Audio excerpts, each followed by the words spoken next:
बालेन शाह अहिले इन्डियाको बेंगलोरमा छन्। आफ्नी पत्नी सबिना काफले सहित पर्सनल काम विशेषले बेंगलोर गएका बालेन उतैका इन्डियन मिडियामा प्रमुख चर्चाको विषय बनिराखेका छन्। अहिले प्रसंग हो उही मोदी सरकारले नयाँ संसदमा अखण्ड भारतको आभास दिलाउन राखिएको मुरल नक्साको विरोध स्वरूप बालेन शाहको कार्यकक्षमा टाँगिएको ग्रेटर नेपालको नक्सा।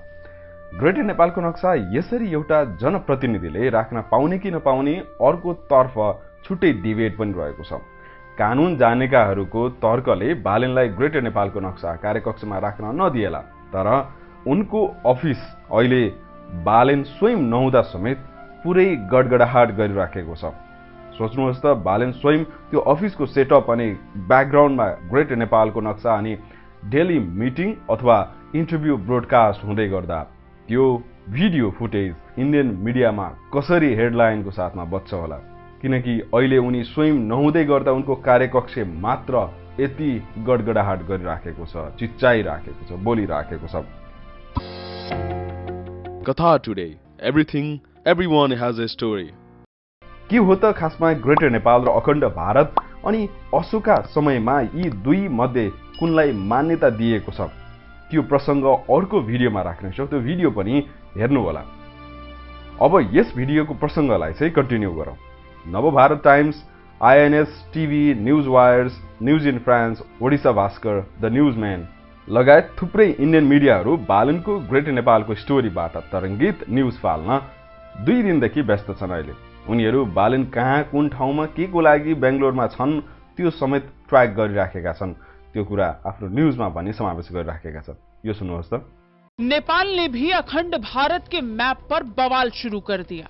भारत दौरे से वापस लौटे नेपाल के प्रधानमंत्री प्रचंड को इसे लेकर सफाई भी देनी पड़ी। अब इसी बौखलाहट में नेपाल ने एक ग्रेट नेपाल का मैप जारी किया है। ये मैप काठमांडू मेयर बालेन्द्र शाह की ओर से आया है, जिसे उन्होंने ग्रेटर नेपाल नाम दिया है और अपने ऑफिस में लगाया है। मेयर शाह इस समय बेंगलुरु में अपनी पत्नी का इलाज करा रहे हैं और इसी सिलसिले में वो भारत में है। उन्होंने भारत आने से पहले ये मैप अपने दफ्तर में लगाया। एक समय नेपाल का भूभाग पूर्व में तिस्ता से लेकर पश्चिम में सतलज तक फैला था। अखण्ड भारत पर बौखला गया नेपाल, भारतीय इलाका पर ठोका दावा, यस्ता खालका न्यूजहरू अहिले उनीहरू राखिरहेको अवस्था देख्न सकिन्छ।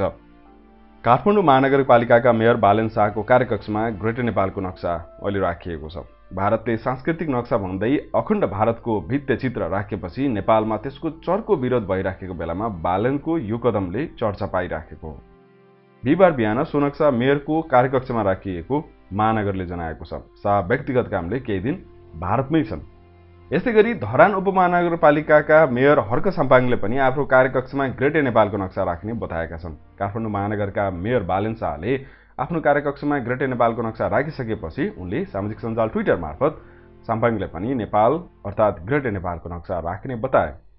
साम्पाङले लेखेका छन्, बालेनज्यूले कार्यकक्षमा ग्रेटर नेपालको नक्सा राख्नुभएछ, अब धरानमा पनि ग्रेटर नेपालको नक्सा राखिनेछ। अनि त्यस्तै गरी ग्रेटर नेपालको नक्सा सार्वजनिक गरिनुपर्ने भन्ने किसिमका चर्चाहरू नेपाली कांग्रेसका महामन्त्री गगन थापाले स्वयंले पनि भनेका छन्। त्यस्तै गरी रवि लामिछाने र केपी ओलीले पनि भारतले जारी गरेको नक्साको विरोध र नेपालले पनि यदि भारतले त्यो नक्सा राख्न पाउँछ भने स्वयं नेपालले पनि ग्रेटर नेपालको नक्सा किन जारी नगर्ने भन्ने खालका चर्चाहरू भइराखेका छन्। अर्कोतर्फ जनता समाजवादी पार्टीका प्रवक्ता मनिष कुमार सुमनले पनि काठमाडौँ महानगरका मेयर बालेन शाहले ग्रेटर नेपालको नक्सा राख्नु मूर्खता हो भनेका छन्। उनले नेपाली नेटवर्कबाट प्रसारण भएको कार्यक्रम नेपाली बहसमा ऋषि धमलासँग कुराकानी गर्दै महानगरको कार्यालयमा ग्रेटर नेपालको नक्सा राखिनु मेयर बालेनको मूर्खता भएको टिप्पणी गरे। यो बालेनजीको मूर्खता हो। उहाँले टिट फर ट्याट जस्तो गरी केटौले व्यवहार गर्नुभएको छ। यो कसैलाई जिस्काउने दृढता हुन्छ। यो उहाँको बालापन हो। ऐतिहासिक कुरा इतिहासमा राख्ने कुरा हो। भारतले पनि महाभारत कालको नक्सा राखेको हो। यो बालेनको उमेर दोष हो। कसैले गर्यो भन्दैमा नक्सा बनाएर पर्खालमा टाँगिहाल्नु जरुरी छैन। पद र ओहदामा रहेको जिम्मेवार व्यक्तिलाई सुहाउँदैन। बालेन र हर्क साम्पाङजी जति अनुशासनहीन जनप्रतिनिधि मैले देखेको छैन। यो अजीब हरकत हो, उटपटाङ हो। उनले सीमा विवाद कूटनैतिक माध्यमबाट समाधान हुनुपर्ने दाबी गरे। सुमनले भने नेपाल र भारतबीच सिमानाका सानातिना समस्या छन्। सीमाविद बुद्धिनारायण श्रेष्ठले नै 98% समाधान भयो भन्नुभएको छ। सीमाको समस्या साह्रै कम ठाउँमा मात्र छ, तर कथित राष्ट्रवादीहरूका कारण समय समयमा समस्या चाहिँ भइरहन्छ। चुच्चे नक्साका बारेमा भारतलाई विश्वस्त बनाउनु नेपालकै जिम्मेवारी भएको पनि सुमनले बताए। हजुर, यसरी पछिल्लो समय ग्रेटर नेपालको नक्सा जारी गरिसकेपछि समर्थन अथवा विरोधका ध्वनिहरू गुन्जयमान भइराखेका छन् बालेन शाहको काठमाडौँ महानगरपालिकाको कार्यकक्षबाट। तपाईलाई भने यस विषयमा आफ्नो विचार राख्नु मन छ भने आफ्नो विचार तलको कमेन्ट बक्समा राख्नु होला अनि यो भिडियोलाई लाइक अनि शेयर पनि गर्न नबिर्सिनु होला नि, है त। अनि अर्को भिडियो हामीले ग्रेटर नेपाल र अखण्ड भारत खास दुई मध्ये इतिहासले के भन्छ त, दुईवटामा कुन सही कुन गलत त्यो बारेमा पनि चर्चा गरेका छौं। यो अर्को भिडियो पनि हेर्नु होला अनि कथाटुडलाई सब्स्क्राइब गर्नु भएको छैन भने सब्स्क्राइब पनि गर्नु होला, है त। में जो नक्शा जो दिखाया गया, मेरे ख्याल से हमारे प्रवक्ता जो हैं इस पे टिप्पणी कर चुके हैं, एम आई करेक्ट? हाँ, कि उन्होंने कहा कि ये अगर आप उसी के नीचे वो कुछ साइन बोर्ड जैसा कुछ लगा हुआ है, उसमें लिखा है कि ये I think you can read my recollection, ये कुछ अशोकन एम्पायर का डिस्क्रिप्शन है। तो ये एक ऐतिहासिक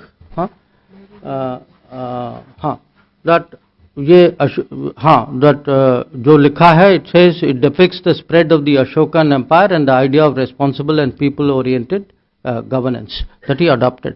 तो इसको मुझे नहीं लगता कि राजनीतिक विषय बनना ही चाहिए, और जो हमारे मित्र देश जो हैं वो समझेंगे। अगर कहीं कुछ उनको क्लैरिफिकेशन चाहिए तो मुझे लगता है उसमें कोई बड़ी बात नहीं है, और जो मुझे जो बताया गया है वो समझ चुके।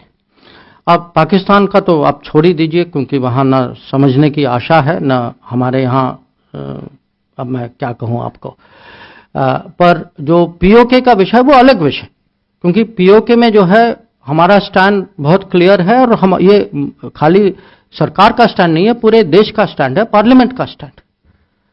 तो उसमें माने पार्लियामेंट का स्टैंड है, तो उसमें कोई चेंज करने की माने पॉसिबिलिटी है ही नहीं। जो your question Zelensky and G20, एक समय नेपाल का भूभाग पूर्व में तिस्ता से लेकर पश्चिम में सतलज तक फैला था। हालांकि अंग्रेजों के साथ युद्ध के बाद नेपाल ने अपनी जमीन का एक बड़ा हिस्सा खो दिया। युद्ध के बाद मेची से तिस्ता और महाकाली से सतलुज तक के क्षेत्र को स्थायी रूप से भारत में मिला दिया गया।